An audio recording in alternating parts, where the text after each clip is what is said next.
ओम श्री परमात्मने नमः। श्रीमद् भगवद गीता साधक संजीवनी। पूज्य संत श्री स्वामी राम सुखदास जी महाराज जी के द्वारा हिंदी टीका, अध्याय 3 कर्मयोग, पृष्ठ 180 180, ऑडियो 54 54। संबंध। गीता अपनी शैली के अनुसार पहले प्रस्तुत विषय का विवेचन करती है, फिर करने से लाभ और न करने से हानि बताती है। इसके बाद उसका अनुष्ठान करने की आज्ञा देती है। यहाँ भी भगवान अर्जुन के प्रश्न मुझे घोर कर्म में क्यों लगाते हैं का उत्तर देते हुए पहले कर्मों के सर्वथा त्याग को असंभव बताते हैं, फिर कर्मों का स्वरूप से त्याग करके मन से विषय चिंतन करने को मिथ्याचार बताते हुए निष्काम भाव से कर्म करने वाले मनुष्य को श्रेष्ठ बताते हैं। अब आगे के श्लोक में भगवान अर्जुन को उसी के अनुसार कर्तव्य कर्म करने की आज्ञा देते हैं। श्लोक 8। नियतं कुरु कर्म त्वं कर्म ज्यायो य कर्मणः शरीर यात्रा पीच ते न प्रसिद्धेत कर्मणः। तू शास्त्र विधि से नियत किए हुए कर्तव्य कर्म कर, क्योंकि कर्म न करने की अपेक्षा कर्म करना श्रेष्ठ है तथा कर्म न करने से तेरा शरीर निर्वाह भी सिद्ध नहीं होगा। व्याख्या। नियतम कुरु कर्म त्वम। शास्त्रों में विहित तथा नियत दो प्रकार के कर्मों को करने की आज्ञा दी गई है। विहित कर्म का तात्पर्य है सामान्य रूप से शास्त्रों में बताया हुआ आज्ञा रूप कर्म, जैसे व्रत, उपवास, उपासना आदि। इन विहित कर्मों को संपूर्ण रूप से करना एक व्यक्ति के लिए कठिन है, परंतु निषिद्ध कर्मों का त्याग करना सुगम है। विहित कर्म को न करने सकने में उतना दोष नहीं है जितना निषिद्ध कर्म का त्याग करने में लाभ है, जैसे झूठ न बोलना, चोरी न करना, हिंसा न करना इत्यादि। निषिद्ध कर्मों का त्याग होने से विहित कर्म स्वतः होने लगते हैं। नियत कर्म का तात्पर्य है वर्ण, आश्रम, स्वभाव एवं परिस्थिति के अनुसार प्राप्त कर्तव्य कर्म, जैसे भोजन करना, व्यापार करना, मकान बनवाना, मार्ग भूले हुए व्यक्ति को मार्ग दिखाना आदि। कर्मयोग की दृष्टि से जो वर्ण धर्माकुल शास्त्र विहित कर्तव्य कर्म प्राप्त हो जाए, वह चाहे घोर हो या सौम्य, नियत कर्म ही है। यहाँ नियतम कुरु कर्म पदों से भगवान अर्जुन से यह कहते हैं कि क्षत्रिय होने के नाते अपने वर्ण धर्म के अनुसार परिस्थिति से प्राप्त युद्ध करना तेरा स्वाभाविक कर्म है। अध्याय 18 श्लोक 43। क्षत्रिय के लिए युद्ध रूप हिंसात्मक कर्म घोर दिखते हुए भी वस्तुतः घोर नहीं है, प्रत्युत उसके लिए वह नियत कर्म ही है। दूसरे अध्याय में भगवान ने कहा है कि स्वधर्म की दृष्टि से भी युद्ध करना तेरे लिए नियत कर्म है। स्वधर्ममपि चावेक्ष्य न विकम्पितुमर्हसि। अध्याय 2 श्लोक 31। वास्तव में तो स्वधर्म और नियत कर्म दोनों एक ही है। यद्यपि दुर्योधन आदि के लिए भी युद्ध वर्ण धर्म के अनुसार प्राप्त कर्म है, तथापि वह अन्याय युक्त होने के कारण नियत कर्म से अलग है, क्योंकि वे युद्ध करके अन्यायपूर्वक राज्य छीनना चाहते हैं। अतः उनके लिए यह युद्ध नियत तथा धर्मयुक्त कर्म नहीं है। कर्म ज्यायो यह कर्मणः। इसी अध्याय के पहले श्लोक में अर्जुन के प्रश्न में आए हुए ज्यायसी पद का उत्तर भगवान यहाँ ज्यायः पद से ही दे रहे हैं। वहाँ अर्जुन का प्रश्न है कि यदि आपको कर्म की अपेक्षा ज्ञान श्रेष्ठ मान्य है तो मुझे घोर कर्म में क्यों लगाते हैं। इसके उत्तर में यहाँ भगवान कहते हैं कि कर्म न करने की अपेक्षा कर्म करना ही मुझे श्रेष्ठ मान्य है। इस प्रकार अर्जुन का विचार युद्ध रूप घोर कर्म से निवृत्त होने का है और भगवान का विचार अर्जुन को युद्ध रूप नियत कर्म में प्रवृत्त कराने का है। इसीलिए आगे 18वें अध्याय में भगवान कहते हैं कि दोषयुक्त होने पर भी सहज अर्थात नियत कर्म का त्याग नहीं करना चाहिए। सहजम कर्म कौन्तेय सदोषमपि न त्यजेत। अध्याय 18 श्लोक 48। कारण कि इसके त्याग से दोष लगता है एवं कर्मों के साथ अपना संबंध भी बना रहता है। अतः कर्म का त्याग करने की अपेक्षा नियत कर्म करना ही श्रेष्ठ है। फिर आसक्ति रहित होकर कर्म करना तो और भी श्रेष्ठ माना गया है, क्योंकि इससे कर्मों के साथ सर्वथा संबंध विच्छेद हो जाता है। अतः भगवान इस श्लोक के पूर्वार्ध में अर्जुन को अनासक्त भाव से नियत कर्म करने की आज्ञा देते हैं और उत्तरार्ध में कहते हैं कि कर्म किए बिना तेरा जीवन निर्वाह भी नहीं होगा। कर्मयोग में कर्म ज्यायो यह कर्मणः, यह भगवान का प्रधान सिद्धांत है। इसी को भगवान ने माते संगोस्त्व कर्मणि अध्याय 2 श्लोक 47 पदों से स्पष्ट किया है कि अर्जुन तेरी कर्म न करने में आसक्ति न हो। कारण यह है कि कर्तव्य कर्मों से जी चुराने वाला मनुष्य प्रमाद, आलस्य और निद्रा में अपना अमूल्य समय नष्ट कर देगा अथवा शास्त्र निषिद्ध कर्म करेगा, जिससे उसका पतन होगा। स्वरूप से कर्मों का त्याग करने की अपेक्षा कर्म करते हुए ही कर्मों से संबंध विच्छेद करना श्रेष्ठ है। कारण कि कामना, वासना, फलासक्ति, पक्षपात आदि ही कर्मों से संबंध जोड़ देते हैं।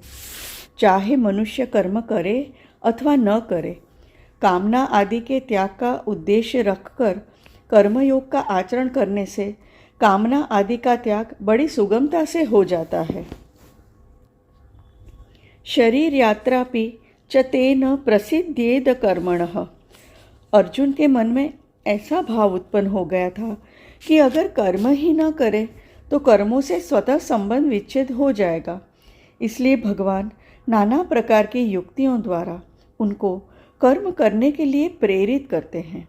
उन्हीं युक्तियों में से एक इस युक्ति का वर्णन करते हुए भगवान कहते हैं कि अर्जुन, तुम्हें कर्म तो करने ही पड़ेंगे, अन्य की तो बात ही क्या है। कर्म किए बिना तेरा शरीर निर्वाह अर्थात खाना पीना आदि भी असंभव हो जाएगा। जैसे ज्ञान योग में विवेक के द्वारा संसार से संबंध विच्छेद होता है, ऐसे ही कर्मयोग में कर्तव्य कर्म का ठीक ठीक अनुष्ठान करने से संसार से संबंध विच्छेद हो जाता है। अतः ज्ञान योग की अपेक्षा कर्मयोग को किसी भी प्रकार से कम नहीं मानना चाहिए। कर्मयोगी शरीर को संसार का ही मानकर उसको संसार की ही सेवा में लगा देता है, अर्थात शरीर में उसका कोई अपनापन नहीं रहता। वह स्थूल, सूक्ष्म और कारण शरीर की एकता क्रमशः स्थूल, सूक्ष्म और कारण संसार से करता है, जबकि ज्ञान योगी अपनी एकता ब्रह्म से करता है। इस प्रकार कर्मयोगी जड़ तत्व की एकता करता है और ज्ञान योगी चेतन तत्व की एकता करता है। साधन संबंधी मार्मिक बात।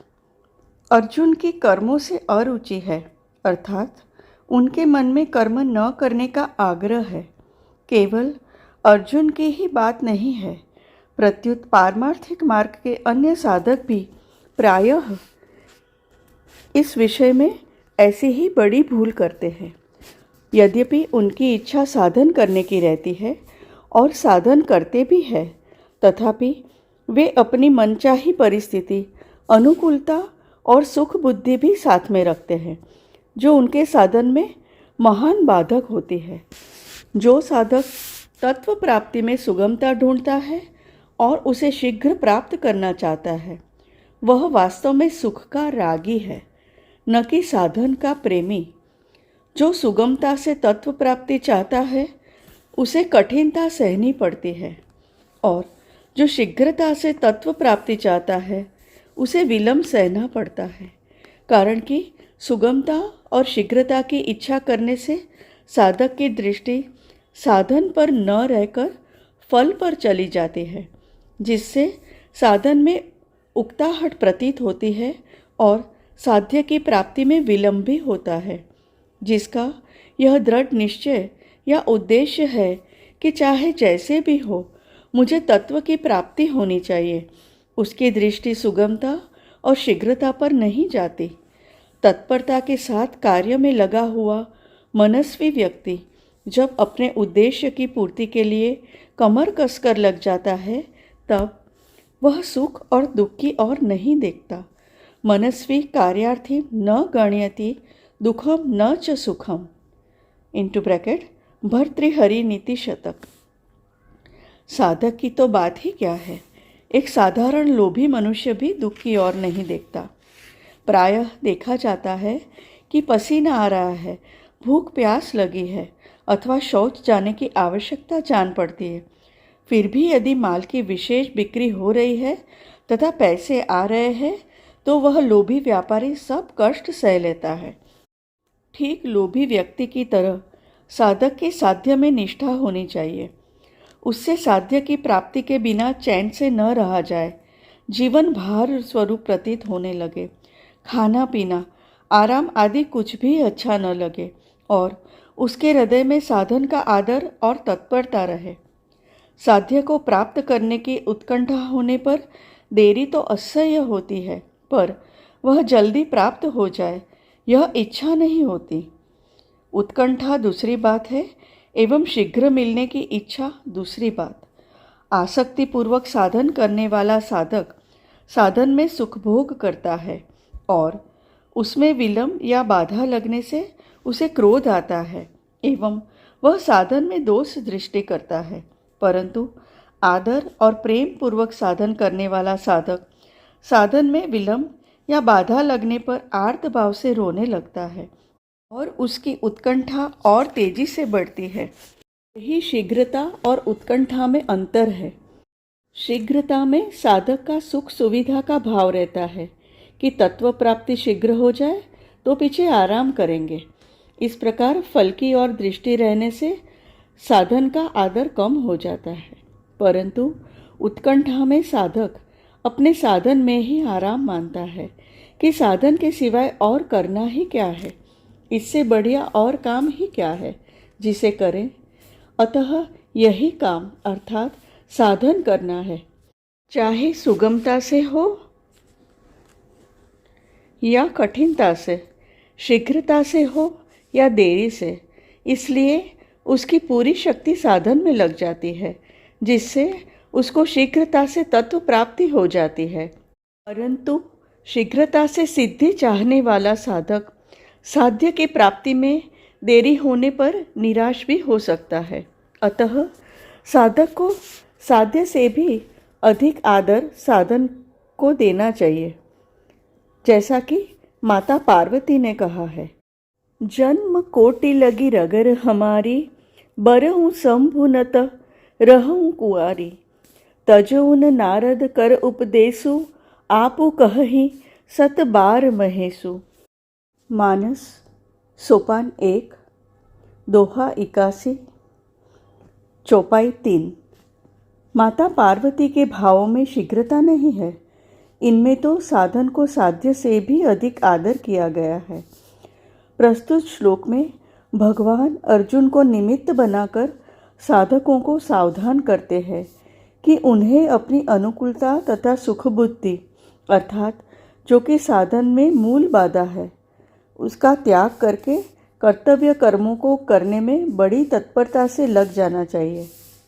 परिशिष्ट भाव, निष्काम भाव से कर्म करने वाला कर्मयोगी केवल स्वरूप से कर्मों का त्याग करने वालों से अथवा सकाम भाव से कर्म करने वालों से ही श्रेष्ठ नहीं है, प्रत्युत ज्ञान योगी से भी श्रेष्ठ है। तयोस्तु कर्म संन्यासात् कर्म योगो विशिष्यते। अध्याय 5 श्लोक 2। इसलिए भगवान प्रस्तुत प्रकरण में निष्काम भाव से कर्म करने पर विशेष जोर दे रहे हैं। हरि ओम।